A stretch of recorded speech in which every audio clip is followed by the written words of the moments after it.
Welcome back. The second part of the drawing cue. We practiced how to deal with the 1-point perspective in previous video. So we'll tackle the letters a little bit bigger, how to draw 1-point perspective a little bit more in detail, and hopefully we have a time for the second 2-point perspective. So I have prepared some papers with the ready to draw some shading. Right, we're going to use this one to shade a little bit, and here's the paper. I made some grid here for the 1-point perspective. Here 1 point, and here we're going to try 2-point perspective. So I made some preparation. So we've been repeating that for many times, so I'm sure that you know how to get there if you watch the previous video how to do it. We're gonna put the cue on the left side because in previous video I used 2-point perspective on right side. So this is the sample for this particular one. Okay, so that was before that we started doing a little bit more advanced from the basic, doing the curve lines. So in the beginning, practice these drawings. When you are more comfortable with dealing with the curve, then you can start doing the next level, which is dealing with the curve. So in 1-point perspective, you draw the line. So you are trying to make the circle. So there was a video that I did. You can break down the space more if you are not confident doing that. Right. So very lightly, just drew the guideline. So we can always fix it when it doesn't come out right. And carefully go around. So practice and practice. Sometimes you don't want to draw the grid system and then you just go right at it. But it's always better if you prepare more, and then it will get you to the better design. And then after that, since we did the sharp corners, right? So I decided to mix this one and this one together. So I'm gonna connect here, right? And then use the corner. Then you just connect that. I try to maintain this in the box and then use it here. So you can always make the slight changes. You can go a little bit further and then point here. That's all different kinds of design. So connect. And connect, connect, connect here. Okay, and then you're going to decide how far you want to go. If you make the design thinner, then you need to care for the inside hole, right? Do you see this line drawing that I did on the back? Because this is a repetition of this, proportionally gets smaller, so you will get to see this. But if you want to avoid these things happen, then you just need to make this one wider, so you can avoid that. So that's two different kinds of design. So let's see if I can make this one much longer. So if I bring it this much down, parallel to that. And I forgot this one, right? So that corner should go out a little bit. And then this one will go much further down. So I'm going to turn it around, get to the better position. Then that's going to be like that. So that way, if inner circle comes here, then it's not going to really show. So let's examine So if I continue this line, it will meet over there, right? So that's going to be the corner. So most likely you're not going to see this hole, right?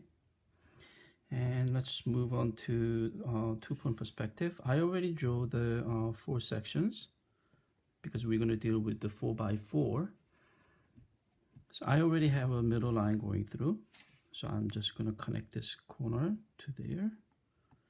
If I do that, then you just make it proportionally smaller column. So 4, 3, and then again here and here you connect. So we've been doing this for many times whenever we deal with the columns, reducing it proportionally, then that's the method. You can find the center.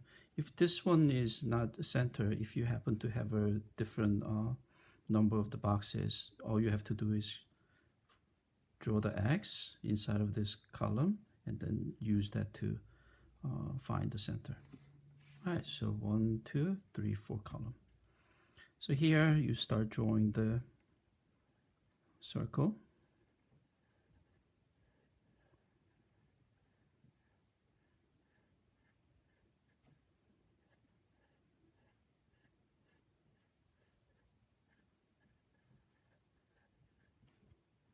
So it's much trickier when you deal with the two-point perspective. So making it lighter, so you can have always room to adjust a little bit if something doesn't seem right.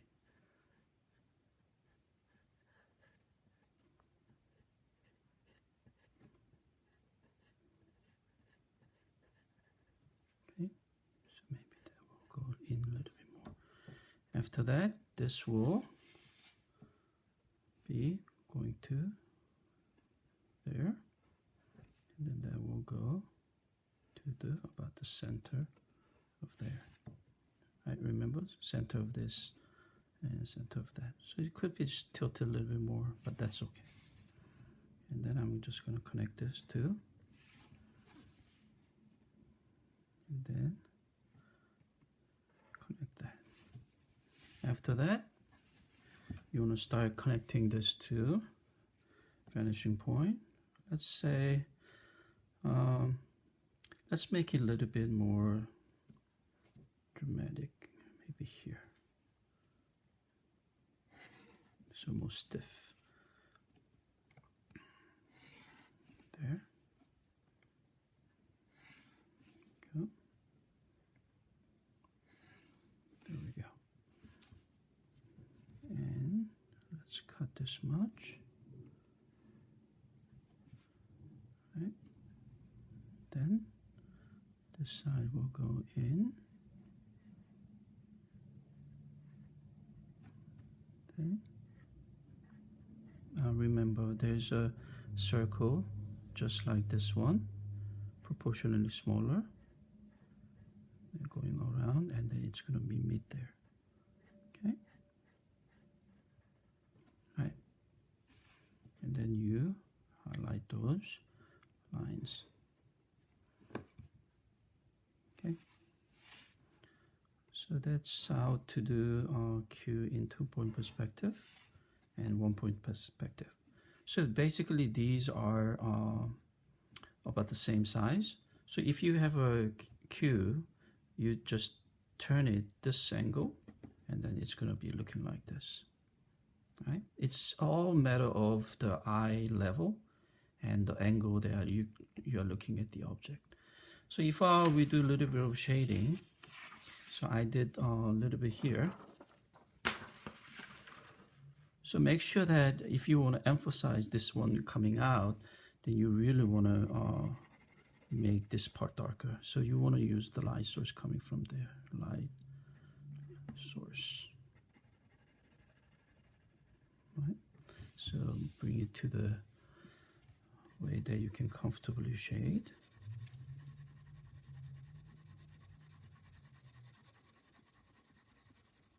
Right, same thing here.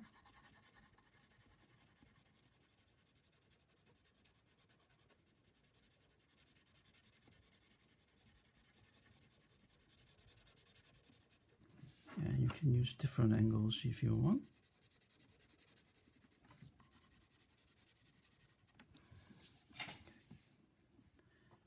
And this part gets dark too.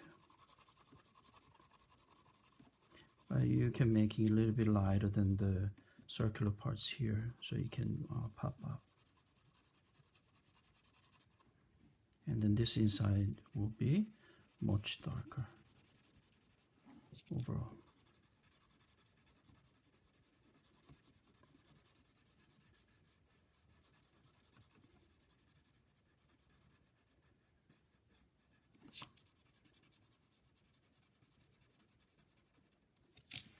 Okay, and you can keep shading until all those pencil marks disappear, so you soften that out.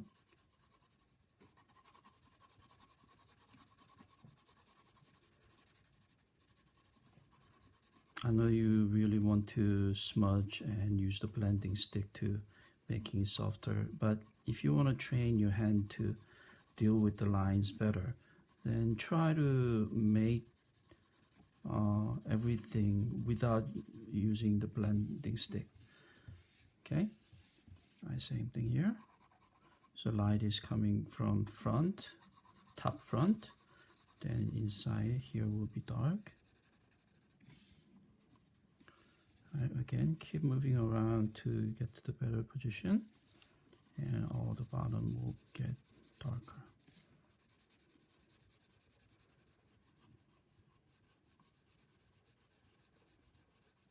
So these are not complete. I'm probably gonna add on more until it gets really soft. Lighter, but I'm just showing you the basic tonality that you want to achieve. Okay, you can always use the ruler to make things better. Then you can do it much more efficiently and without going outside of the edge. Later you don't have to use the eraser. Okay, so that means this part will get much darker.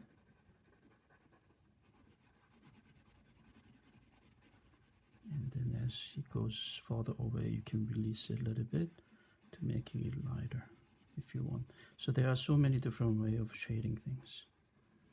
Okay, now same thing here. We can making it much more darker. Right, but gradually. You don't have to rush. Okay. All right.